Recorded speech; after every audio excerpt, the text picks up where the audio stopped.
Welcome back to TYRO TV. I'm Ron Tijerina. And I'm Cathy Tijerina. And today we're talking about COVID-19. Challenges. You know, this is a topic that we've been wanting to talk about for a while, but we've just been, okay, so how do we address it? How do we talk about it? What do we say? Well, not even just that, but like we weren't even in the studio. Like COVID-19 shut down everything. And so it also shut down, as you know, your visits and a lot of your privileges inside the institutions. And so we really need to talk about that because having your whole culture and your whole life change so suddenly has some serious implications and effects on you. And so we really need to say, hey, what are the COVID-19 challenges? You know, why is it important to recognize that they're there and what can we do about them? You know, out here in the society, you know, we're seeing the domestic violence on the rise. Why? Because people are being forced to live together. Right. And the stress and the pressure is really getting to them. Because they've been out working and just, you know, two ships passing in the night, but all of a sudden now they're in shutdown and now they have to spend time together. Wouldn't that be rough, having to spend time with your wife? I don't know. Some days I think it could be rough. Oh, man. But when you're at a place in your journey, right, that you already know what it's like to not open your refrigerator.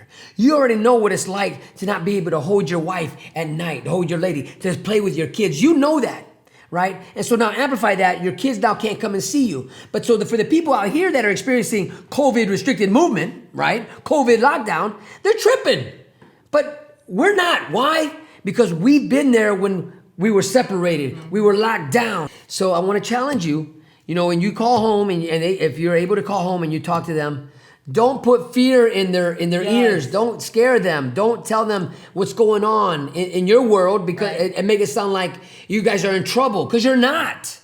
You're not. You might be separated. You might be isolated, and that's true. And maybe you have restricted movement, right? But they need to hear from you. Hey, I'm okay. I'm safe. How are you? So here's some practical tips. So one is ask questions. Don't make it all about you and what you're going through. Your family is also going through a really tough time, especially your children. Their entire lives have been disrupted.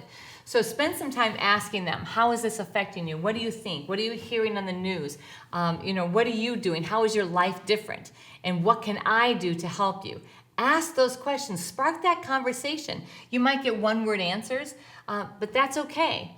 Keep pressing in. So look for the good things in this. Look for the opportunities that will help empower them, right? Because we already know they're afraid. We already know that uncertainty always brings fear, right? When you're not sure. And maybe your people are laid off. Maybe they're out of work right now. Maybe they're collecting employment. We don't know, right? But you know. But they're counting on you to bring that beacon of hope, bring that light, be that light in their life. Because all they see is just where's the next dollar coming from. Well, you know, even before COVID-19, come on, most of the people, the families of incarcerated are on welfare already, right? And so they've already had a lot of challenges to overcome. So now with COVID-19 on top of that, right? Where is the strength?